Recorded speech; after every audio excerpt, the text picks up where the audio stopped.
നാട്ടുവിശേഷങ്ങളിലേക്ക് എല്ലാ മാന്യ പ്രേക്ഷകർക്കും സ്വാഗതം.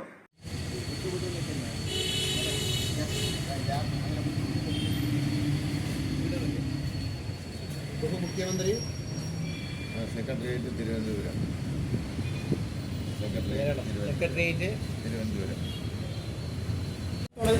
ബിരുദ ദിനത്തോടനുബന്ധിച്ച് പാലക്കാട്ടെ പൊതുക്കോട്ട് മുഖ്യമന്ത്രിക്ക് കത്തയക്കുക. ഈ ലഹരി വിരുദ്ധ ദിനത്തിൽ നമ്മുടെ നാട്ടിൽ മദ്യവും മയക്കുമരുന്നും ലഹരിയൊക്കെ വ്യാപിച്ചിരിക്കുന്ന സാഹചര്യമാണുള്ളത്. ഇവിടെ വിദ്യാലയ പരിസരത്ത് പോലും ലഹരി വളരെ ലഭ്യമാകുന്നൊരു സാഹചര്യമാണുള്ളത്. വലിയ ലഹരി വിൽപ്പന കേന്ദ്രങ്ങളായി വിദ്യാലയ പരിസരങ്ങൾ മാറുന്നു.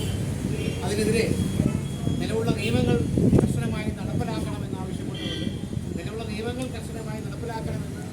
കേരള ഗവൺമെൻറ്റിനോട് ആവശ്യപ്പെട്ടുകൊണ്ട് പാലക്കാട്ടെ പൊതുക്കോട്ട് മുഖ്യമന്ത്രിക്ക് കത്തയക്കുകയാണ്. ഈ ലഹരി ദിനത്തിൽ ഞങ്ങൾ അയക്കുന്ന കത്ത് അദ്ദേഹം സ്വീകരിച്ച് നിലവിലുള്ള നിയമങ്ങൾ കർശനമായി നടപ്പിലാക്കി വരും തലമുറയെയും ഈ സമൂഹത്തെയും വിദ്യാർത്ഥികളെയും രക്ഷിക്കാനുള്ള നടപടി സ്വീകരിക്കണമെന്ന് അഭ്യർത്ഥിക്കുകയാണ്.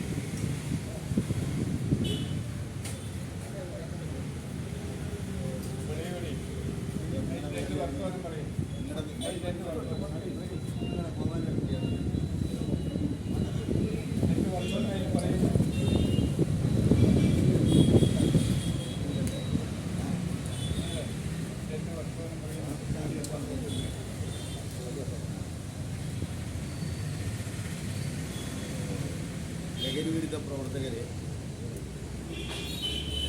പ്രവർത്തകർ മാത്രമല്ല, മാഫിയ വിരുദ്ധ പ്രവർത്തകരാണ്. കേരളത്തെ മാഫിയവൽക്കരിച്ചുകൊണ്ടിരിക്കുകയാണ്. മദ്യമാഫിയകൾ കേരളത്തിലെ സമസ്ത മേഖലകളിലും ആധിപത്യം ചെലുത്തിയിരിക്കുന്നു, അട്ടഹസിക്കുന്നു, നൃത്തമാടുന്നതിൻ്റെ അനുഭവമാണ് കേരളം ഇന്ന് നവോത്ഥാനമായി മാറിയിരിക്കുന്നത്. സമസ്ത മേഖലകളിൽ സാമൂഹ്യ തിന്മയുടെ അട്ടഹസിക്കുന്ന നവോത്ഥാനമായി മാറിയിരിക്കുന്നു. സകല സാമൂഹ്യ തിന്മയുടെയും പെറ്റമ്മയും പോറ്റമ്മയുമാണ് മദ്യം. എല്ലാ സമസ്ത തിന്മകളുടെയും ഉറവിടമാണ്. ദാരിദ്ര്യത്തിന് കൂട്ടുപിടിക്കുന്ന, അക്രമങ്ങൾക്ക് കൂട്ടുപിടിക്കുന്ന, കുടുംബത്തിൽ സ്വസ്ഥത നഷ്ടപ്പെടുത്തുന്ന, അമ്മമാരുടെ മാനം നശിപ്പിക്കുന്ന, അങ്ങനെ എല്ലാ രീതിയിൽ സമസ്ത മേഖലകളിലെയും തിന്മകളുടെ ഉറവിടമാണ് മദ്യം.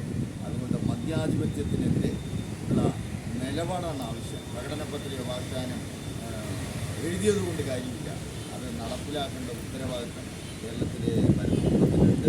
അതുകൊണ്ട് കേരളത്തെ രക്ഷിക്കുക. കേരളത്തെ നവോത്ഥാന പാരമ്പര്യം പറയാൻ ഇവിടുത്തെ ഭരണാധികാരികൾക്ക് അധികാരമില്ല, അവകാശമില്ല എന്നുള്ളതാണ് ഇപ്പോഴത്തെ അനുഭവം. നമ്മൾ വിലയിരുത്തുമ്പോൾ സമസ്ത മേഖലകളിലും ഇന്ന് മദ്യാധിപത്യവും ലഹരികളുടെ ആധിപത്യവും കാട്ടിക്കൊണ്ടിരിക്കുകയാണ്. അതുകൊണ്ട് കേരളത്തെ ഇന്ന് സാക്ഷരതാ കേരളവും നവോത്ഥാന കേരളവും മദ്യസാക്ഷരതയിൽ മയക്കുമരുന്ന് സാക്ഷരതയിൽ ഒന്നാം സ്ഥാനത്ത്.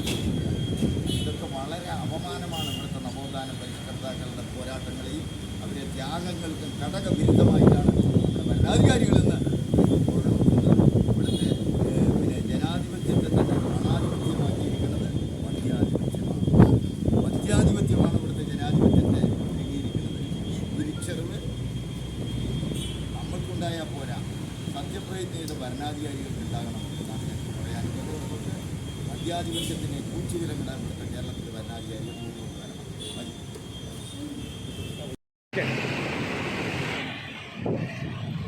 മദ്യത്തിൻ്റെയും മറ്റു ലഹരി വസ്തുക്കളുടെയും ഉപയോഗം വ്യക്തിയിലും കുടുംബത്തിലും സമൂഹത്തിലും നിരവധിയായ ദുരിതങ്ങൾ ഉണ്ടാക്കുന്നുവെന്ന് ഞാൻ തിരിച്ചറിയുന്നു. ആയതിനാൽ ഇവയൊന്നും ജീവിതത്തിൽ ഒരിക്കൽ പോലും ഉപയോഗിക്കുകയോ മറ്റുള്ളവർക്ക് നൽകുകയോ ചെയ്യില്ലെന്നും എന്റെ കഴിവിന്റെ പരമാവധി ഇവയ്ക്കെതിരെ പ്രവർത്തിക്കുമെന്നും ഞാൻ പ്രതിജ്ഞ ചെയ്യുന്നു.